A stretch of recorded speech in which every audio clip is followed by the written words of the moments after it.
à mon aide.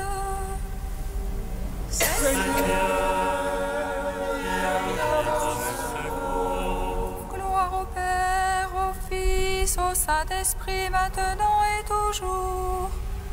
Dans les siècles des siècles. Amen. Alléluia.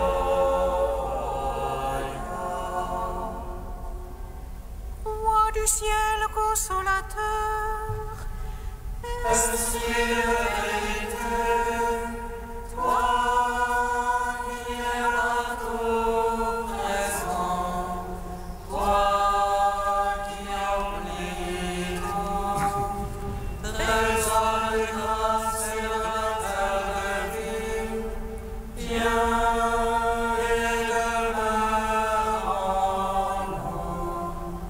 Purifie-nous de toute souillure et sauve nos âmes. Toi qui es bonté. Roi du ciel consolateur, Esprit de vérité, toi qui es partout présent, toi qui emplis tout, trésor de grâce et en la terre de vie, viens et demeure en nous. Purifie-nous de toute souillure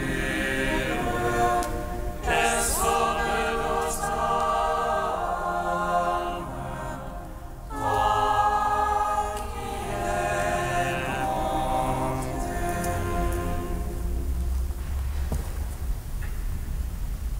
tu es notre espérance, tu es notre salut. Tu es notre lumière et notre grande paix. Toi, la source de vie, tu invites au royaume, tu fais de nous les héritiers de la gloire de Dieu. Tu es notre principe et tu es notre fin. Christ hier et aujourd'hui, demain et à jamais. En toi nous sommes nés, par toi nous sommes rachetés, introduis-nous dans la maison du Père des cieux. Au terme de la route, le Verbe nous attend. Tout au long de la marche, l'Esprit guide nos cœurs. Le Christ nous accompagne de toute la puissance de sa parole qui est vie. Louange à toi, Saint Seigneur. Psaume 118, strophe 19. Tu es proche, Seigneur, par ta parole, sauve-moi. Tu es proche, Seigneur, par ta parole, sauve-moi.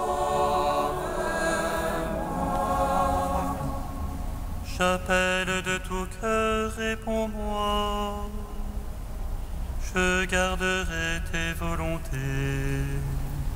Je t'appelle, Seigneur, sauve-moi. J'observerai ton témoignage. Je devance l'aurore et j'implore. J'espère en ta parole. Mes yeux devancent l'éveil. Pour méditer sur ta promesse. En ton amour, écoute ma voix. En tes jugements, vivifie-moi. Ils s'approchent des infâmes persécuteurs. Ils s'éloignent de ta gloire. Tu es proche, toi, Seigneur. Vérité que tout désordre. Dès longtemps j'ai su de ton témoignage. Jamais tu t'as trompé. Gloire au Père, au Fils, au Saint-Esprit. Pour les siècles des siècles. Amen. Tu es proche, Seigneur, à ta parole, sauve-moi. Psaume 19. Gloire à toi, Seigneur des puissances. Gloire à toi, ô Christ notre roi. Gloire à toi, Seigneur des puissances. Gloire à toi, ô Christ notre roi. Qu'il te réponde le Seigneur au jour d'angoisse. Qu'il te protège le nom du Dieu de Jacob. Du sanctuaire qui t'envoie le secours. Il demeure ton soutien depuis Sion. Qu'il se rappelle toutes tes offrandes. Ton holocauste, qu'il le trouve savoureux. Il te range selon ton cœur. Et tous les saints qui les secondent. Que nous crions de joie dans ton salut. Qu'au nom de notre Dieu nous pavoisions.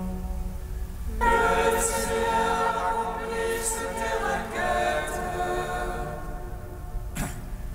D'autres tes prières qui les exauce.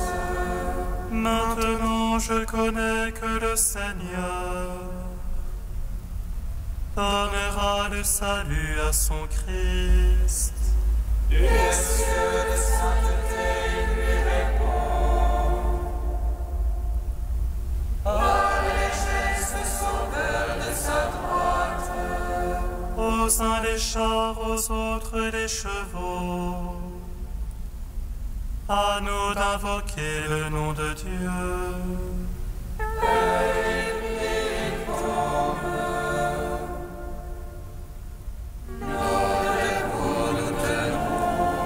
Seigneur, sauve le roi. Réponds-nous au jour de notre appel. Gloire au Père, au Fils, au Saint-Esprit. Pour les siècles des siècles. Amen.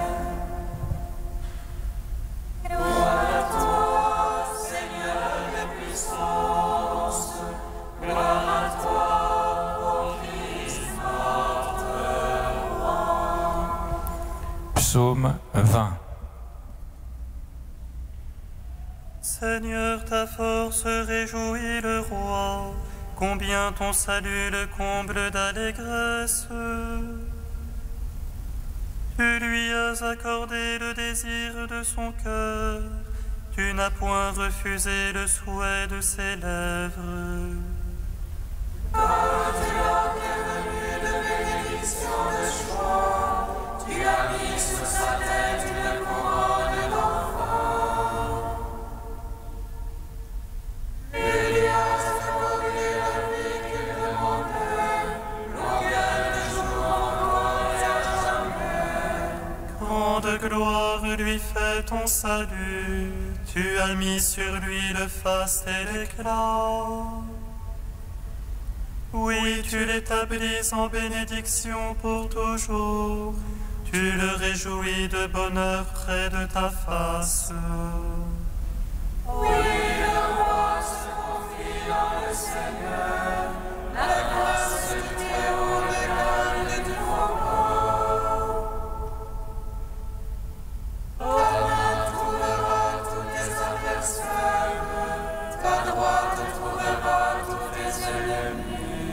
Tu feras d'eux une fournaise de feu au jour de ta face.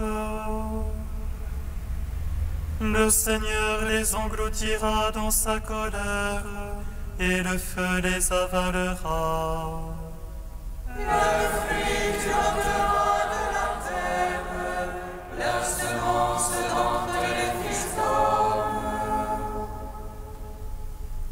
On-ils tramait le mal contre toi, mûrit le plan, ils n'auront pas le dessus. Oui, tu leur feras tourner le dos, contre eux tu banderas ton arc. Lève-toi, Seigneur, dans ta force, nous chanterons, nous jouerons pour ta vaillance.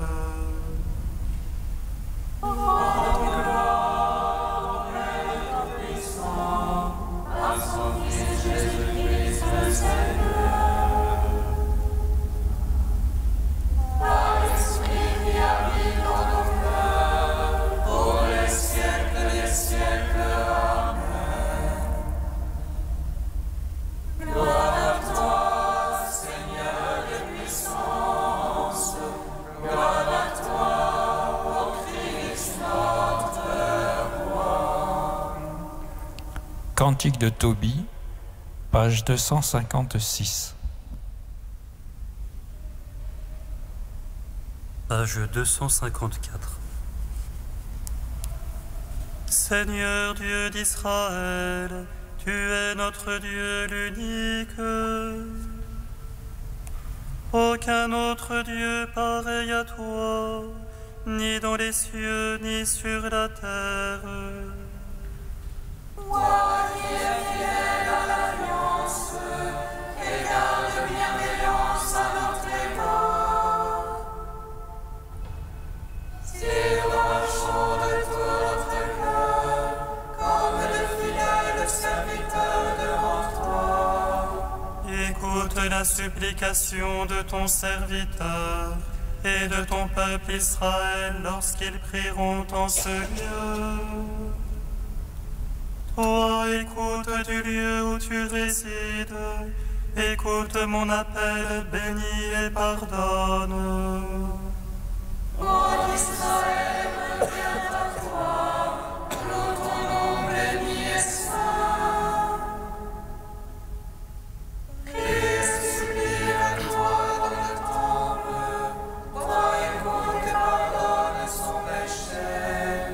Écoute au lieu où tu résides, éprouve le repentir des consciences. Rends à chaque homme selon sa conduite, car tu connais son cœur, pardonne et agis. Que les yeux soient ouverts sur la supplication, écoute tous les appels lancés vers toi. Car c'est toi qui les as mis à part, parmi tous les peuples ils sont ton héritage. Béni soit le Seigneur Dieu, il a accordé le repos à son peuple Israël. Que Dieu soit avec nous comme jadis avec nos pères, qu'il incline nos cœurs vers lui.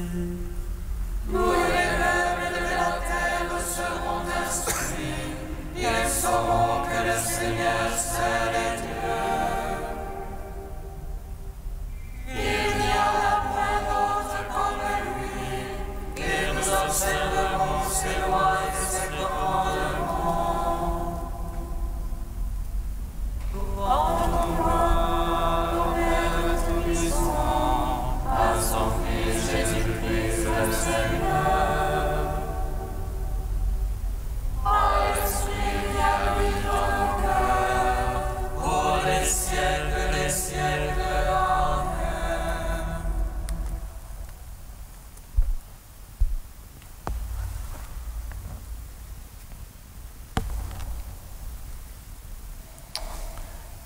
De Jean Corbon, la liturgie du cœur. La prière incessante de Jésus n'est autre que la liturgie éternelle qu'il célèbre désormais devant la face du Père. Le même esprit qui nous apprenait à respirer le nom de Jésus peut alors, dans la prière même de Jésus, nous ouvrir à l'adoration émerveillée. Abba, Père. Quand la liturgie de source jaillit dans le cœur, elle s'épanouit dans l'adoration en esprit et en vérité. Et l'épiclèse du cœur se dilate en épiclèse sur le monde, ce qui n'est autre que de participer au grand travail du Christ dans son ascension, répandre l'Esprit Saint dans le cœur des hommes pour les attirer à lui. Le cœur qui prie trouve en effet dans l'événement continuel de l'ascension son véritable espace. Loyalement, nous savons bien que l'espace conscient de notre cœur ne nous apparaît pas ainsi. Mais si nous nous arrêtons là, c'est que nous n'avons pas encore compris la merveille de l'humanité de Jésus, qui justement est tissée de la nôtre et de celle de tous les hommes. Quand notre horizon intérieur est dans la tristesse, pourquoi méconnaître ce lien de chair mortelle qui nous unit à tant d'autres humains sans espérance et sans amour? Cette fibre de notre humanité n'est plus à nous, mais à celui qui l'assume, est mort et est ressuscité pour nous. Et ainsi pour les moindres nuages et les merveilles de lumière qui constituent notre monde. Dans la liturgie du cœur, l'espace de la prière n'est plus jamais clos, replié sur soi, mais ouvert, déplié, en communion avec une multitude, entraîné dans l'espace sans horizon du Seigneur de nos vies.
puissance et ta gloire, car ton amour, Seigneur, est meilleur que la vie.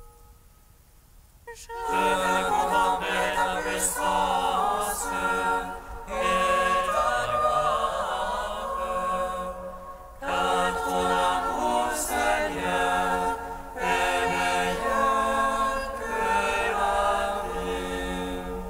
Un char de feu avec des chevaux de feu les séparant, Élie monta au ciel dans un ouragan. Je veux contempler la puissance et ta gloire, car ton amour, Seigneur, est meilleur que la vie. Lecture du second livre des rois. Voici comment le Seigneur enleva Élie au ciel dans un ouragan. Ce jour-là, Élie et Élisée étaient partis de Gilgal. Élie dit à Élisée, « Arrête-toi ici, moi le Seigneur m'envoie à Béthel. » Élisée répliqua, « Par le Seigneur qui est vivant et par ta vie, je ne te quitterai pas. » Ils allèrent donc tous deux à Béthel. Les frères prophètes de Béthel sortirent à la rencontre d'Élisée et lui dirent, « Sais-tu bien qu'aujourd'hui le Seigneur va enlever ton maître au-dessus de ta tête ?» Élisée répondit, « Oui, je le sais, taisez-vous. » Élie lui dit de nouveau, « Arrête-toi ici, moi le Seigneur m'envoie à Jéricho. » Élisée répliqua, « Par le Seigneur qui est vivant et par ta vie, je ne te quitterai pas. » Ils allèrent donc tous deux à Jéricho. Les frères prophètes de Jéricho s'approchèrent d'Élisée et lui dirent, « Sais-tu bien qu'aujourd'hui, le Seigneur va enlever ton maître au-dessus de ta tête ?» Élisée répondit, « Oui, je le sais, taisez-vous. » Une troisième fois, Élie dit à Élisée, « Arrête-toi ici, moi le Seigneur m'envoie au Jourdain. » Mais Élisée répliqua, « Par le Seigneur qui est vivant et par ta vie, je ne te quitterai pas. » Ils continuèrent donc tous les deux. 50 frères prophètes qui les avaient suivis s'arrêtèrent à distance. Pendant que tous deux se tenaient au bord du Jourdain, Élie prit son manteau, le roula et frappa les eaux qui s'écartèrent de part et d'autre. Ils traversèrent tous deux à pied sec. Pendant qu'ils passaient, Élie dit à Élisée, « Dis-moi ce que tu veux que je fasse pour toi avant d'être enlevé loin de toi. » Élisée répondit, « Que je reçoive une double part de l'esprit que tu as reçu. » Élie reprit, « Tu demandes quelque chose de difficile, tu l'obtiendras si tu me vois lorsque je serai enlevé loin de toi. Sinon tu ne l'obtiendras pas. » Ils étaient en train de marcher tout en parlant, lorsqu'un char de feu avec des chevaux de feu les sépara, et Élie monta au ciel dans un ouragan. Élisée le vit et il se mit à crier, « Mon père, char d'Israël et ses coursiers !» Puis il cessa de le voir. Il saisit ses vêtements et les déchira en deux. Il ramassa le manteau d'Élie qu'il avait laissé tomber et revint et s'arrêta sur la rive du Jourdain.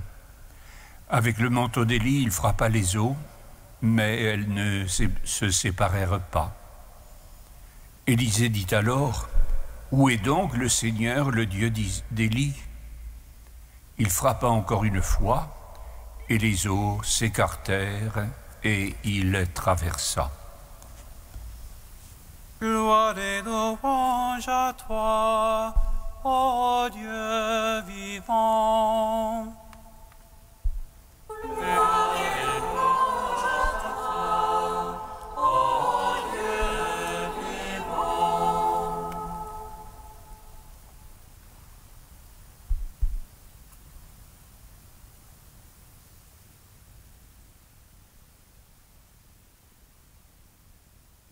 l'enlèvement d'Élie au ciel sur un char de feu, qu'évoque un des nouveaux vitraux de Saint-Gervais, est un des prodiges les plus saisissants mentionnés par la Bible. Il est vrai que rien n'est impossible à Dieu. La création tout entière est déjà un incessant et formidable miracle si nous savons la contempler avec les yeux de la foi. Enlever quelqu'un dans les airs n'est pas impossible au Dieu Tout-Puissant, si tel est son bon vouloir. L'ancêtre Enoch, nous rappelle le livre de la Genèse, a été ainsi enlevé par le Seigneur et a disparu aux yeux des hommes. Le second livre des rois nous mentionne donc aujourd'hui que le prophète Élie a pu bénéficier de la même faveur divine. Si la liturgie revient, sans trop d'insistance d'ailleurs, sur son enlèvement au ciel, ce n'est pas pour nous amener à nous extasier sur un prodige d'un jour, mais pour nous conduire à méditer sur la ligne de Saint Élie et sa figure, qui, elle, demeure vivante et parlante au long des jours. Élie n'est-il pas mentionné 20 fois dans les évangiles et explicitement cité à maintes reprises par Jésus en personne? La geste d'Élie demeure donc digne d'écoute. C'est que tout d'abord il préfigure et annonce Jean-Baptiste et devient lui aussi par là même, sinon le précurseur, du moins l'annonciateur du Sauveur. Toute une tradition annonçait son retour pour les temps messianiques. Et Jésus n'a pas hésité à dire un jour, en parlant de Jean-Baptiste, en vérité, si vous voulez m'en croire, il est cet Élie qui devait revenir. Et c'est entouré de Moïse et d'Élie, c'est-à-dire de la loi et des prophètes, que Jésus est apparu transfiguré à ses disciples sur la haute montagne. Si nous savons donc le prier comme il peut nous aider à avancer dans la contemplation de la lumière au Fils de Dieu, devenu Fils de l'homme pour notre salut. Plus explicitement encore, l'enlèvement au ciel du prophète Élie oriente nos regards vers en haut et attire notre attention sur l'existence d'un autre monde. C'est au-delà d'ici-bas où une vie nouvelle nous attend. Dans ce ciel, justement, qui s'est ouvert au-dessus de l'Emmanuel quand les anges ont chanté à Bethléem, et quand l'Esprit est descendu sur ce même Christ lors du baptême au Jourdain, le ciel vers lequel les apôtres l'ont vu repartir au jour de l'Ascension. Comme Jésus l'a clairement dit à Nicodème, nul n'est monté au ciel hormis celui qui est descendu du ciel, le Fils de l'homme qui est au ciel. À présent donc, la route est tracée et la porte est ouverte. Et cette route, cette porte, c'est le Christ Sauveur. Je suis la voie, la vérité et la vie. Je suis la porte, qui entrera par moi sera sauvé. Un jour, frères et sœurs, nous aussi, nous pourrons prendre cette route ascensionnelle et frapper à cette porte du royaume des cieux. Quelle perspective pour nos vies chrétiennes! Cela aussi, Jésus nous l'a explicitement révélé. Je vais vous préparer une place, et quand je serai allé vous préparer une place, je reviendrai vous prendre avec moi, afin que là où je suis, vous soyez vous aussi, et du lieu où je vais, vous savez le chemin. Sachant que cette vie éternelle est déjà commencée, Saint Paul peut en déduire en toute logique, puisque le Christ récapitule tout. Avec le Christ, le Père nous a ressuscités et fait asseoir aux cieux dans le Christ Jésus. Parlant aux premiers chrétiens de Corinthe, aux futurs cette foi, mais cela n'a rien de contradictoire. L'apôtre affirme toujours le cœur empli d'espérance. Nous savons bien que celui qui a ressuscité le Seigneur Jésus nous ressuscitera nous aussi avec Jésus et nous placera près de lui avec vous. Emporté par l'enthousiasme, se souvenant peut-être lui aussi de la geste d'Élie le prophète, mais plus encore de l'ascension du Christ dont nous sommes le corps, Paul ira jusqu'à dire aux premiers chrétiens de Thessalonique: lors de son dernier avènement, le Seigneur lui-même descendra du ciel et nous serons réunis à eux emportés sur les airs pour rencontrer le Seigneur dans les airs. Ainsi, nous serons avec lui pour toujours.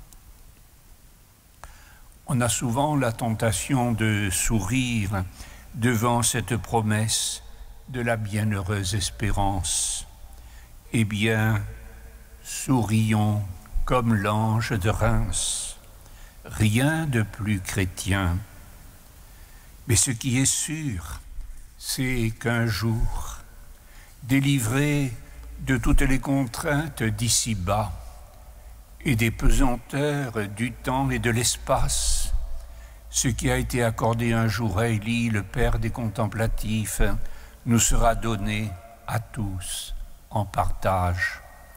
Notre cité ne se trouvait-elle pas, en effet, dans les cieux, d'où nous attendons ardemment le Seigneur Jésus-Christ, qui transfigurera notre corps de misère pour le conformer à son corps de gloire.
jusqu'à toi, Seigneur.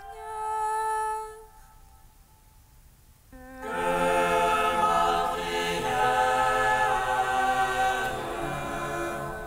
vienne jusqu'à toi, Seigneur. Seigneur, nous te confions tous ceux qui œuvrent pour l'unité des chrétiens. Que le dialogue progresse toujours dans l'amour et la vérité.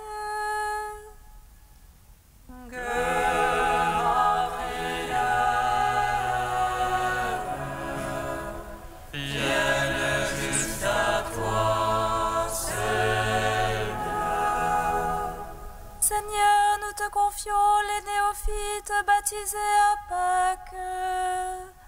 Que leur foi s'enracine de plus en plus au sein de l'Église.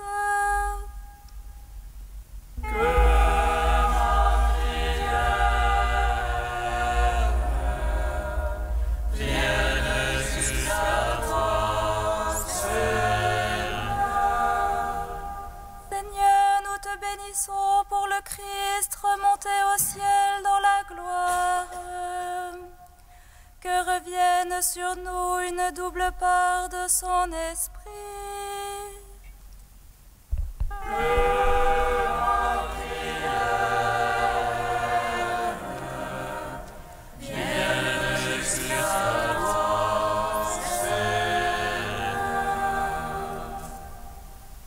Tu es saint Dieu, tu es saint fort, Saint immortel, prends pitié de nous.